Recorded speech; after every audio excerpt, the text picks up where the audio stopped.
एकीकडे बुलढाणा नगरपालिका कर गोळा करण्यात व्यस्त आहे, तर दुसरीकडे शहरातील नागरिक पाणी प्रश्नामुळे त्रस्त असल्याचं चित्र पाहायला मिळत आहे।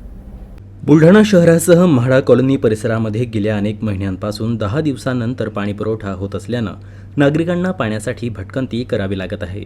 पर्यायानं पाणी विकत घेऊन आर्थिक भुर्दंड देखील सोसावा लागत आहे। यामुळे आता नगरपालिकेप्रती प्रचंड रोष पाहायला मिळतोय।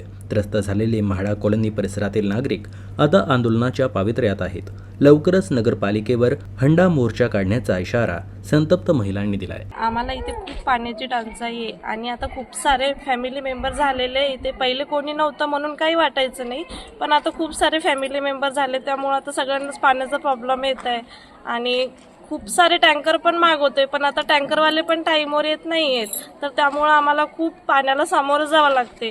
की आता घरात एखाद्या वेळेस काहीच म्हणजे साठवण वगैरे काहीच नाही, तर आम्ही इथे सगळं नळाच्याच भरोशावर आहोत, तर नळ पण येत नाहीत, काहीच नाही, तर मग खूप सारा प्रॉब्लेम होतोय। आम्ही नगरपालिकेला पण तक्रार नोंदवून दिलेली आहे, पण त्यांनी पण काहीच केलं नाही आहे अजून। आम्ही काही लोकांनी नळ घेतलेले आहे, आम्ही नळाच्या टॅक्स हे नियमितपणे भरतो आणि विशेष म्हणजे नगरपालिकेची नोटीस येण्याच्या आधी आमचा टॅक्स हा नगरपालिकेला पोहोचलेला असतो। त्यानंतर मात्र सुद्धा नगरपालिका या गोष्टीची दखल घेत नाही की वेळेवर टॅक्स भरणाऱ्या लोकांना पाणी पुरवठा हा वेळेवर केला पाहिजे आणि आम्हाला दरवेळेला टँकर घ्यावं लागतं। आमच्या फॅमिलीज इथे भरपूर वाढलेले आहेत आणि इथल्या साऱ्या लोकांना एवढ्या कमी प्रमाणामध्ये पाणी जर मिळत असेल तर कसं व्हायचं। हा तर अजून एप्रिल महिनाच आहे, अजून मे आणि जून यायचं राहिलेलं आहे, तर अशामध्ये पाणी टंचाई खूप भीषण प्रमाणामध्ये होणार आहे।